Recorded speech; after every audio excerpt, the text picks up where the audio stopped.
this morning with pulmonary disorders.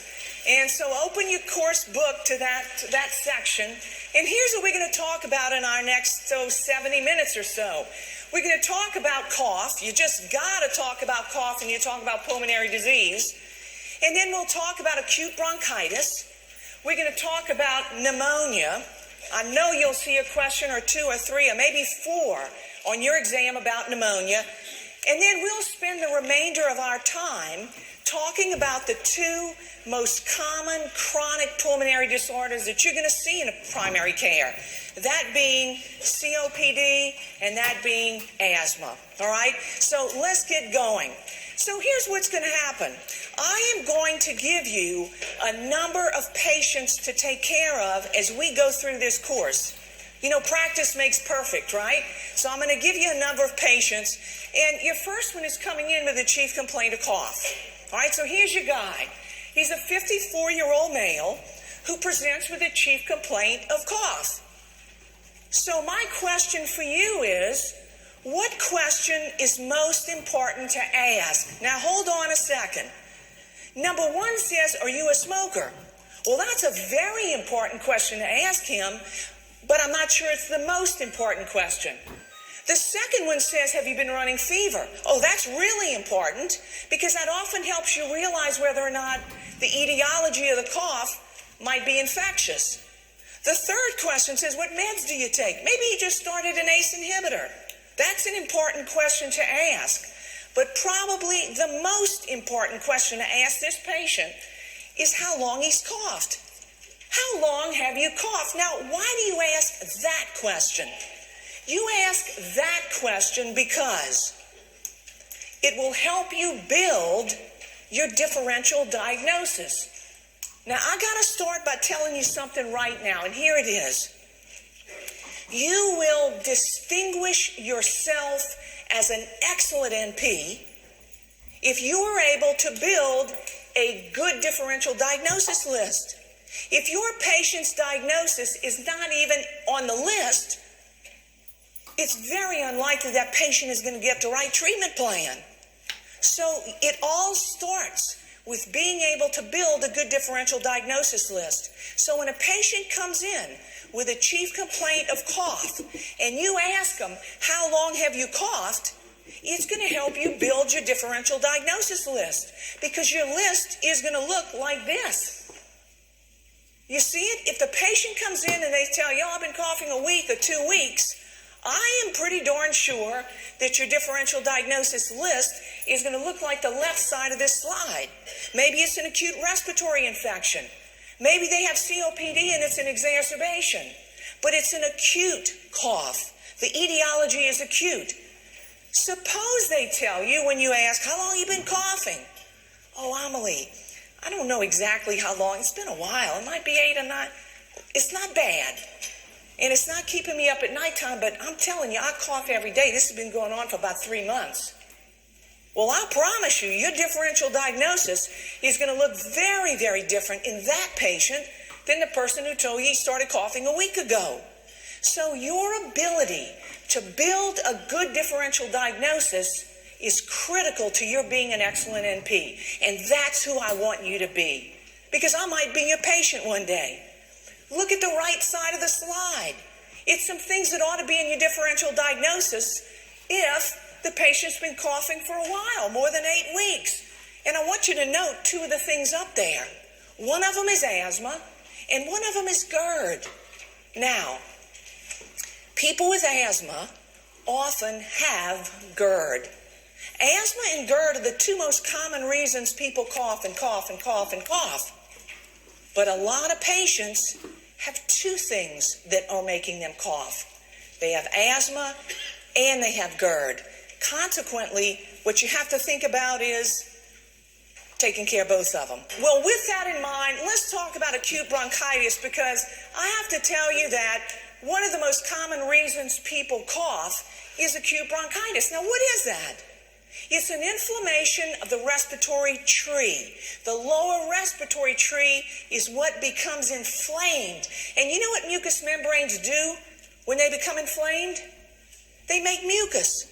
And when mucus appears in the respiratory tract, whether it's upper or lower, it produces a cough or a clearing of the throat. So mucous membranes make mucus when they're irritated. And that's exactly what happens with acute bronchitis. Now, what causes that? Everybody in this room has probably had it before at least once. You might have had it in the last year. 95 or more % of the time when a patient has acute bronchitis, they have a viral etiology. So almost every time it's viral. There are some examples of some bacterial etiologies of acute bronchitis, but look at my slide. They are uncommon. They're uncommon. It's very uncommon to have a bacterial etiology for acute bronchitis. Look at some examples. Strep pneumo, very uncommon. H. flu, pretty uncommon, but H. flu is common in people who do what? Smokers, right? Smokers are the ones who harbor H. flu. Haemophilus influenza, a common bacterial pathogen when patients have a bacterial cause of their acute bronchitis. And then the last one I want to mention, because it's the most common bacterial cause of acute bronchitis, and that's not common, but it's the most common bacterial pathogen. It's pertussis. The name of the organism that causes that, remember what it was? Bordetella pertussis. And man, when people get that, it occurs in big outbreaks because it is highly contagious. All right? Highly contagious. So acute bronchitis, there you go. Now, if acute bronchitis is viral more than 95% of the time, then it seems like more than 95% of the time, you won't be given an antibiotic. You agree? Mm-hmm.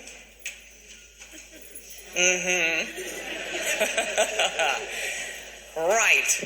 So here is my very best advice for you. If you are taking this exam, maybe you're here for continuing ed, because we always have a lot of people for continuing ed.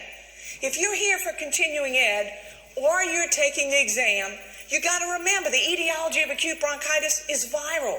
We're not given an antibiotic. So, best exam advice I can give you if you're taking the exam. Every question on your exam must be answered based on either a national guideline, a standard of care, or a big old body of evidence. Every single question. And the reason you need to remember that is because I know in your clinicals, when a patient came in with acute bronchitis, what did they all leave with a prescription for? An antibiotic. Don't you dare do that on the exam, all right? If I hear you did that, I'm coming after you. Don't do that. You don't want me after you, right? All right, so you got the main point. Let's take a look at this next patient. It's a 34-year-old male who's been diagnosed with acute bronchitis.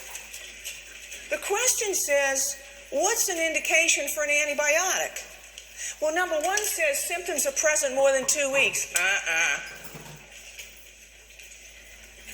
If somebody has acute bronchitis and they cough for 2 weeks, what are you thinking about? Normal course. People with acute bronchitis cough up to 3 weeks. It's completely normal. So just because you had symptoms more than 2 weeks, I'm not ready to give you an antibiotic.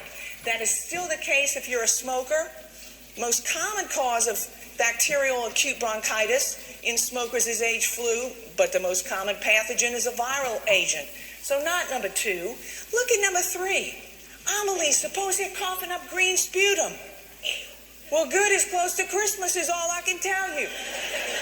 What about it? It doesn't mean it's bacterial. Tell me about green sputum. Why is green or yellow or brown sputum not indicative of a bacterial infection? Because listen, when you have acute bronchitis, even though it is viral, you cough and you know what happens? You get sloughing of the epithelial cells. Those epithelial cells impart color to mucus.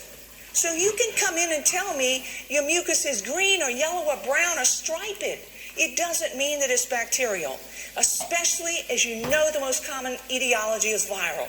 All right, that should be a point everybody's got and taken out of here. Y'all got it? Look at number 4. It's only one left. A bacterial pathogen. Well, of course you're going to give an antibiotic or consider one. So circle number 4 is your best answer. Everybody got it? You with me? All right, good.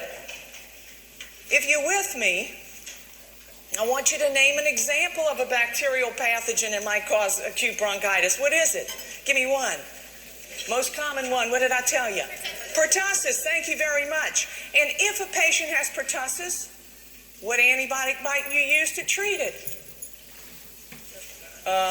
Excuse me, I'll be right back because I have no idea what that is.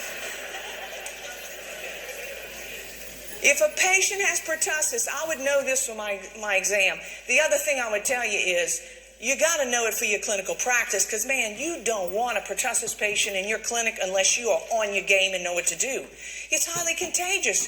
The antibiotic that is first choice is a macrolide. A macrolide antibiotic, right? Azithromycin, clarithromycin. The other thing I would tell you is, suppose you can't give a macrolide antibiotic. Like maybe they're allergic to it. Or maybe they're on another medication and you cannot give them one. What's your backup? Bactrim, right? It's a sulfa medication. So if you can't give a macrolide, we use Bactrim. All right, everybody got it? All right, good job. So here's your next patient. They're coming in with a chief complaint, and it's acute cough. We need to talk about when you think you're going to get a chest x-ray. Now, let me ask you something. How many people in here work in the ER? Raise your hand. All right. When you go in to take this exam, I want you to take off your ER hat and put on your primary care hat because you're taking a primary care exam. And you got to realize that the ER is a specialty area, so they do things very differently. If you come into anybody's ER and you have just a little bit of a, you getting a chest x-ray. In primary care, we don't do that. You got to have a really good reason to radiate somebody. You got it? You radiate them when you x-ray them, so you got to have a really good reason. If someone comes in with acute cough and they have a change in their vital signs, it's probably a good idea to get them x-rayed, right? Cough and a change in vital signs. Now, what about your older adults? Older adults who might have pneumonia that could produce an